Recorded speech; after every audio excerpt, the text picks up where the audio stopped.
Bonjour à toutes et à tous, voici l'analyse du SP500 et de l'euro-dollar pour le lundi 31 mars. Le SP500 évolue toujours dans cette zone de congestion depuis plus d'un mois, située entre 1880 et 1830 points. L'enjeu de cette semaine sera clairement le débordement de cette zone.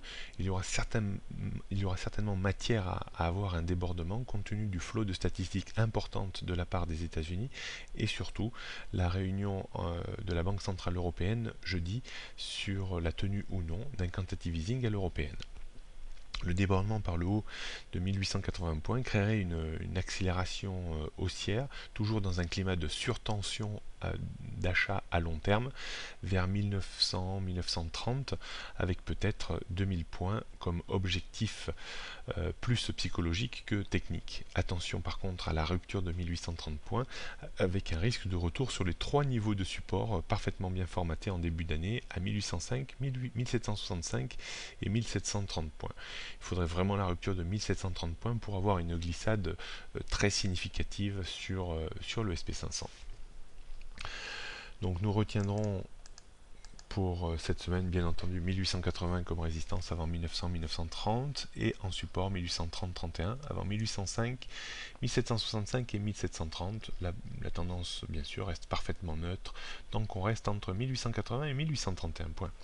Donc pas de stratégie hormis d'attendre le débordement de cette zone et d'acheter bien entendu au-dessus de 1880 points pour viser une petite appréciation d'une trentaine de points et vendre bien entendu en dessous de 1830 pour viser un retour sur l'un des trois supports évoqués. Au niveau de l'euro-dollar, mon biais est resté un petit peu baissier ces derniers temps, en dessous de 1,3840. La parité s'est effritée, mais de façon tout à fait modérée. Je pensais à une accélération baissière un peu plus franche en cas de rupture de 1,3750, qui a eu lieu vendredi dernier, avec un petit appel d'air sur 1,37, mais vite gommé.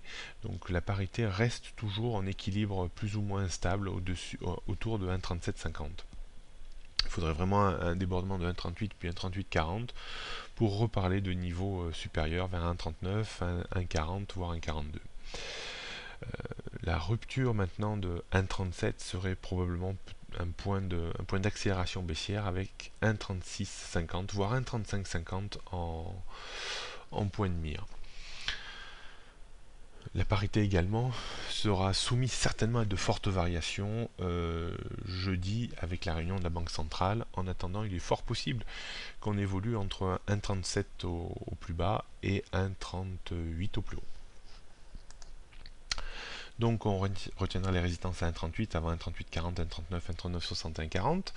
Support 1,37, 1,3650 et 1,3550. La tendance pour moi reste plutôt baissier. Le biais est baissier en dessous de 1,3840.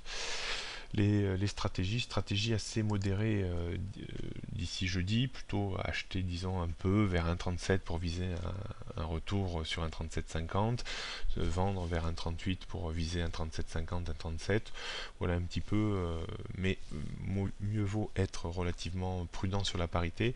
Et par contre, attention jeudi lors de la réunion de la Banque centrale. Voilà, prochaines analyses demain 1er avril. Bonne semaine à tous.